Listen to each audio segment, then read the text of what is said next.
نحمده ونصلي على رسوله الكريم أما بعد فأعوذ بالله من الشيطان الرجيم بسم الله الرحمن الرحيم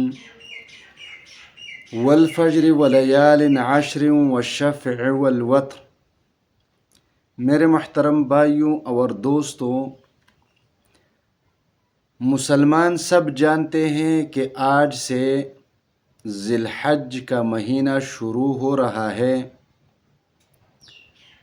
سعودی عرب کے ممالک میں کل رات کو چاند نظر آ چکا ہے، یعنی آج پہلا ذی الحج ہے۔ پاکستان کے کیلنڈر کے مطابق قوی امکان ظاہر کیا جا رہا ہے کہ کل بروز ہفتہ ذی الحج کا ابتدا ہو جائے گا۔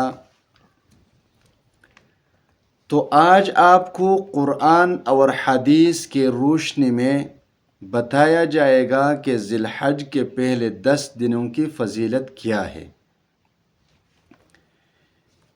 ان 10 دنوں میں کون سے اعمال کرنے کے ہیں اور کون سے اعمال نہ کرنے کے ہیں۔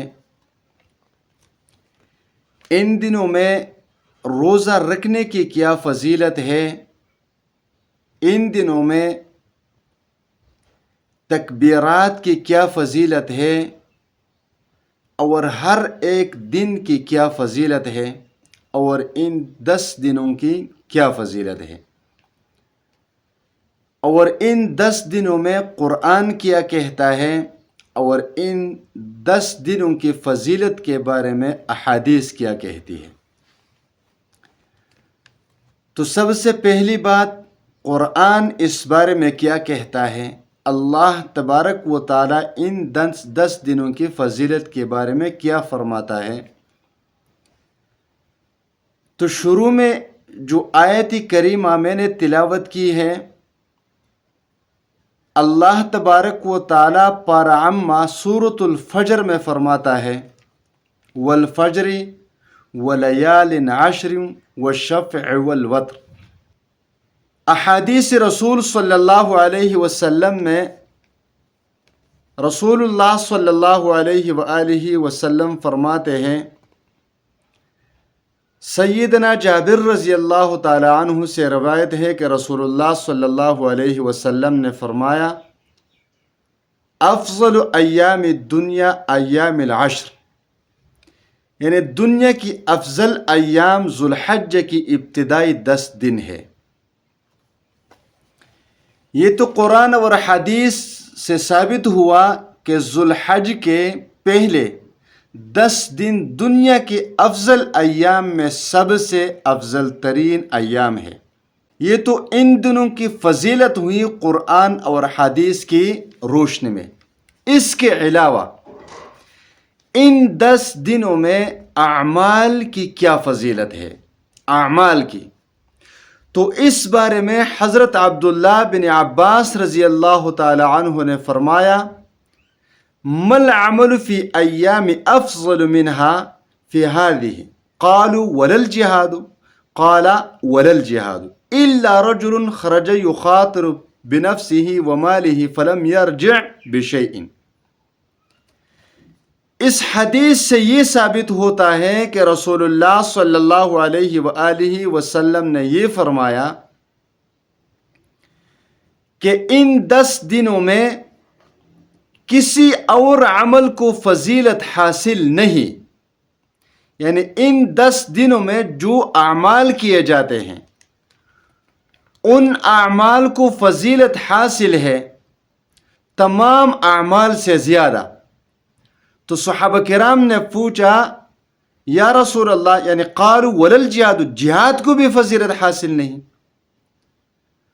تو رسول اللہ صلی اللہ علیہ وسلم نے فرمایا ولا الجہاد، جہاد کو بھی فضیلت حاصل نہیں، الا رجل خرج یخاطر بنفسه وماله فلم يرجع بشیء، سوائے اس شخص کے جو اپنے مال جان کو خطرہ میں ڈال کر اللہ کی راہ میں نکلا اور واپس آیا تو ساتھ کچھ بھی نہیں لایا۔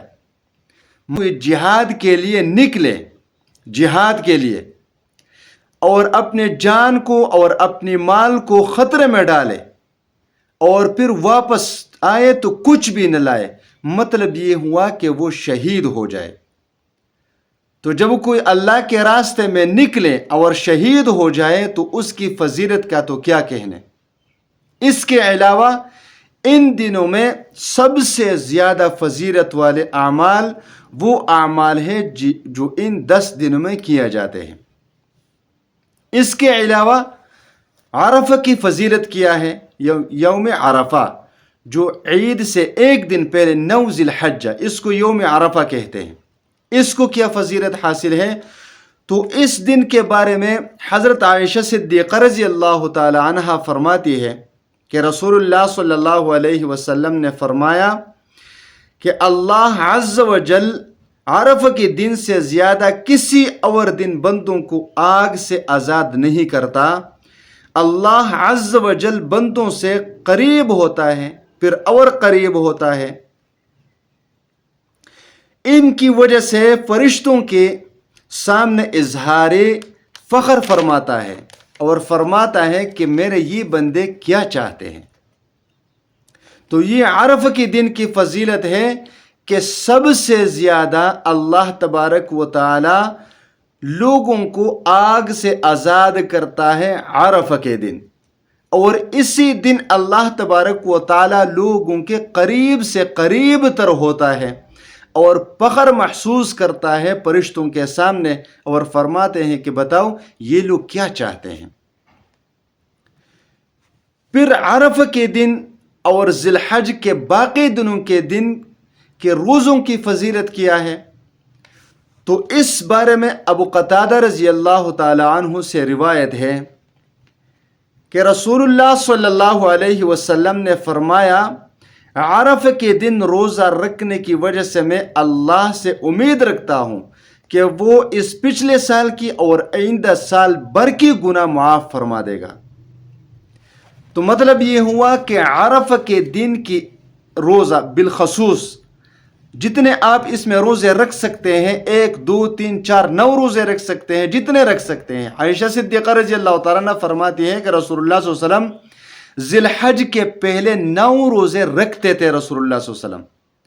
بالخصوص عرفہ کے روزہ تو ہر کسی کو رکھنا چاہیے۔ اس سے رسول اللہ صلی اللہ علیہ وسلم فرماتے ہیں کہ میں امید کرتا ہوں کہ اللہ تبارک و تعالی پچھلے سال اور آئندہ سال بھر کے گناہوں کو معاف فرما دے گا۔ اب اس میں ایک اہم مسئلہ ہے، اس کو اچھی طرح سمجھ لیجئے، اور وہ مسئلہ یہ ہے کہ عرفہ کے دن 2 طرح سے منایا جاتا ہے، ایک سعودی عرب کی کیلنڈر کے مطابق اور ایک پاکستانی اور ہندوستانی کیلنڈر کے مطابق۔ تو اس بارے میں علماء کرام کی شدید اختلاف پایا جاتا ہے۔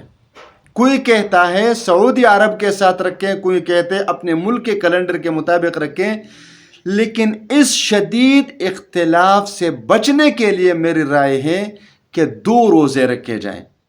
سعودی عرب کے عرفہ کا روزہ بھی رکھا جائے اور پاکستانی کیلنڈر کے عرفہ کا روزہ بھی رکھا جائے تاکہ اختلاف سے بچا جا سکے۔ اس کے علاوہ ان دنوں میں تکبیرات تشریق کثرت سے پڑھا کریں، اور ان کے الفاظ یہ ہیں: اللہ اکبر، لا الہ الا اللہ واللہ اکبر وللہ الحمد۔ اس کو کثرت سے پڑھا کریں، جیسا کہ حضرت ابو ہریرہ رضی اللہ تعالی عنہ کا ارشاد مبارک ہے۔ تو یہ مختصراً فضائل ہے قرآن اور حدیث کی روشنی میں ذی الحج کے پہلے 10 دنوں کی۔ تو ہم سب مسلمانوں کو چاہیے کہ یہ اللہ تبارک و تعالیٰ کی طرف سے ایک خاص عطا کردہ نعمت ہے، اور اس سے ہم سب مسلمان فائدہ اٹھائیں۔